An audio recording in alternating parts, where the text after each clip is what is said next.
दोस्तों, पिछले कई लाख सालों से हम इंसान पृथ्वी पर मौजूद हर एक जीव को अपने कंट्रोल में रखते आए हैं। लेकिन कई बार ऐसा भी होता है कि कुछ जानवर आसानी से हमारे काबू में नहीं आते और ऐसे जीवों को काबू करने के लिए हम दिमाग के साथ ही अपनी ताकत का भी इस्तेमाल करते हैं। यहाँ तक कि कुछ जानवरों को काबू करने के लिए तो हमें उनके खिलाफ जंग भी छेड़नी पड़ी है। और आज के हमारे इस वीडियो में भी हम आपको ऐसे ही एक अनोखे युद्ध की कहानी सुनाने जा रहे हैं जो हम इंसानों और एमू नाम के पक्षियों के बीच लड़ा गया था।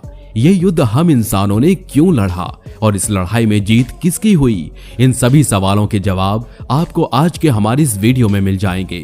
इसलिए वीडियो को बिना स्किप किए अंत तक जरूर देखिएगा। दोस्तों, सबसे पहले तो हम आपको बता दें कि एमू ऑस्ट्रेलिया का राष्ट्रीय पक्षी है, जो कि शुतुरमुर्ग के बाद दुनिया का दूसरा सबसे बड़ा पक्षी भी कहलाया जाता है। मुख्य रूप से ऑस्ट्रेलिया में पाए जाने वाले इस पक्षी को आज पूरी दुनिया में चिकन की तरह ही इसके मांस और अंडे के लिए पाला जाता है। इस विशाल पक्षी की ऊंचाई 6.5 फीट और वजन 50 किलो तक हो सकता है। और इतना ज्यादा वजन होने की वजह से ही शुतुरमुर्ग की तरह ये उड़ नहीं पाता। वैसे ये उड़ने में भले ही सक्षम ना हो, लेकिन इसके दौड़ने की रफ्तार काफी तेज होती है और आपको जानकर हैरानी होगी कि ये 50 किलोमीटर प्रति घंटे की रफ्तार से दौड़ सकता है। हमेशा झुंड में रहने वाला एमू स्वभाव से निडर और काफी वफादार भी होता है। और ये इसकी खासियत भी है कि ये मैदान छोड़कर भागने की बजाय हमेशा निडर होकर अपने दुश्मन का सामना करता है, फिर चाहे इसके दुश्मन हम इंसान ही क्यों ना हो। आपको जानकर हैरानी होगी कि आज से करीबन 90 साल पहले हम इंसानों ने इस पक्षी से परेशान होकर इसके खिलाफ एक पूरा युद्ध छेड़ दिया था। और इससे भी ज्यादा आश्चर्य की बात यह है कि बंदूकों और मशीन गनों जैसे आधुनिक हथियारों का इस्तेमाल करने के बावजूद भी हम इंसान इन निहत्थे पक्षियों से इस युद्ध में हार गए थे। दोस्तों, ये अनोखा युद्ध साल 1932 में ऑस्ट्रेलिया के अंदर लड़ा गया था। दरअसल हुआ यह कि ऑस्ट्रेलिया के जिन सिपाहियों ने पहले विश्व युद्ध में भाग लिया था, उनके रिटायर होने के बाद सरकार द्वारा उन्हें इनाम के रूप में जमीन बांटी गई थी, ताकि ये सिपाही इस जमीन पर खेती करते हुए अपनी बाकी की जिंदगी सुख और शांति से बिता सकें। सरकार द्वारा इन सिपाहियों को ये जमीन पश्चिमी ऑस्ट्रेलिया में स्थित कैंपियन जिले के अंदर दी गई थी, क्योंकि वहां की जमीन बहुत उपजाऊ थी, जिसके चलते वहां खेती करना काफी ज्यादा आसान था। ये जमीन मिलते ही वो सभी रिटायर्ड सिपाही किसान बनकर खेतीबाड़ी का काम करने लगे। इस नई जगह पर इन लोगों का जीवन बड़ी ही सुख शांति से गुजर रहा था। लेकिन यहाँ उन्हें सिर्फ एक ही प्रॉब्लम थी, जिसका नाम था एमू बर्ड्स। असल में सरकार ने इन लोगों को जो जमीन दी थी, उस पर कई सदियों से लगभग 20,000 एमू बर्ड्स का बसेरा था। और उन सिपाहियों ने जब वहां खेती करना शुरू किया तो वो एमू बर्ड्स उनकी फसल को बर्बाद करने लगे। इस इलाके में रहने वाले इन एमू बर्ड्स की संख्या इतनी ज्यादा थी कि सिर्फ एक ही दिन में वे सैकड़ों एकड़ में फैली फसल को पूरी तरह बर्बाद कर देते थे। इसमें कुछ फसल को तो वो खा लेते थे और बाकी को अपने विशाल पैरों के नीचे रौंदकर नष्ट कर देते थे। शुरुआत में इन किसानों ने अपनी फसल को बचाने के लिए कई अलग अलग तरीके अपनाए, जिसमें खेत के चारों तरफ कंटीले तारों की बाड़ लगाने से लेकर ढोल नगाड़ों की आवाज से पक्षियों को भगाना भी शामिल था। लेकिन इन किसानों का कोई भी तरीका इन पक्षियों को खेत के अंदर घुसने और फसल को बर्बाद करने से रोक नहीं पाया। ये निडर पक्षी ढोल नगाड़ों की तेज आवाज के बीच भी बड़ी आसानी से खेतों की बाड़ को फांदकर अंदर घुस आते और अंदर घुसने के बाद पूरी फसल को नष्ट करके ही बाहर निकलते थे।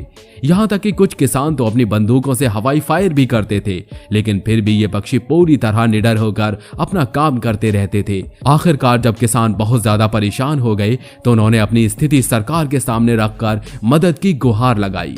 अब चूंकि ये सभी किसान रिटायर्ड सिपाही थे और ये जगह भी उन्हें सरकार के द्वारा ही दी गई थी, इसलिए उनकी बात को काफी गंभीरता से सुना गया और उनकी समस्या का हल निकालने के लिए सरकार द्वारा तुरंत ही एक मीटिंग बुलाई गई।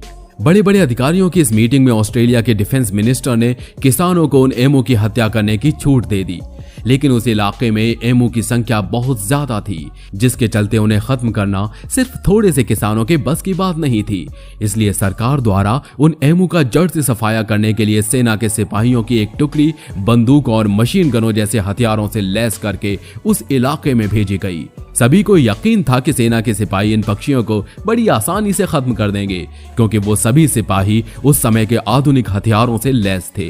उन सिपाहियों के लिए भी ये लड़ाई सिर्फ एक मनोरंजन की तरह थी, क्योंकि इस युद्ध में उनके सामने कोई ऐसा दुश्मन नहीं था जो पलटकर उनके ऊपर भी हथियारों से हमला करता, बल्कि उनके सामने तो ये मामूली से नजर आने वाले पक्षी थे जो स्वभाव से हिंसक भी नहीं थे। सिपाहियों ने सोचा कि वे इन सभी पक्षियों का शिकार सिर्फ एक ही दिन में कर लेंगे और फिर शाम को अपनी जीत का जश्न मनाएंगे। हालांकि आगे जो होने वाला था उसके बारे में किसी ने सोचा तक नहीं था। दोस्तों, 2 नवंबर 1932 ये वो दिन था जब सिपाहियों ने उन बेजुबान पक्षियों के खिलाफ इस जंग का आगाज कर दिया। इस अनोखी लड़ाई में एक तरफ ऑस्ट्रेलिया सेना के सिपाही थे जिन्हें बड़ी बड़ी जंग लड़ने और हथियार चलाने का पूरा अनुभव था, और दूसरी तरफ वो निहत्थे थे एमू बर्ड्स जो अपनी तरफ बढ़ रहे इस खतरे से पूरी तरह अनजान थे। इस जंग की शुरुआत में सिपाहियों ने सबसे पहले एमू के एक बड़े झुंड को अपना निशाना बनाया। इस झुंड में लगभग 2000 एमू थे जिन्हें सिपाहियों ने चारों तरफ से घेर लिया और फिर अपनी बंदूकों का निशाना सेट करके सिपाहियों ने ताबड़तोड़ गोलियां बरसाना शुरू कर दिया। अचानक हुए इस हमले से एमू बुरी तरह घबरा गए और अपनी जान बचाने के लिए तेज रफ्तार से इधर उधर भागने लगे। उनके इस तरह दाएं बाएं भागने की वजह से सिपाहियों का उन पर निशाना लगाना नामुमकिन हो गया और कुछ ही सेकंड्स में उस विशाल झुंड के वो सभी एमू अलग अलग दिशाओं में फैल गए। ऐसा होने पर मजबूरी में सिपाहियों को भी छोटे छोटे ग्रुपों में बंटकर उनके पीछे भागना पड़ा। अब जैसा कि हमने आपको शुरुआत में ही बताया था कि एमू के दौड़ने की रफ्तार काफी ज्यादा तेज होती है, इसलिए सिपाहियों द्वारा उनको पकड़ना पूरी तरह नामुमकिन था। इसका नतीजा ये हुआ कि उस पूरे दिन उन पक्षियों का पीछा करने और हजारों गोलियां चलाने के बाद भी सिपाही शाम तक सिर्फ 6 एमू को ही मारने में कामयाब हो पाए, और इस पकड़ धकड़ में वे इतने ज्यादा थक गए कि शाम होते ही वे सभी आराम करने के लिए अपने कैंपों में लौट गए। सिपाहियों के थक जाने का फायदा उठाकर वो एमू रात में फिर से खेतों के अंदर घुसे और किसानों की फसलों को पूरी तरह तहस नहस कर डाला। इस बार इन पक्षियों ने फसल को इतनी बुरी तरह बर्बाद किया था कि उसको देखकर ऐसा लगा मानो उन्होंने अपने 6 साथियों की हत्या का बदला लिया हो।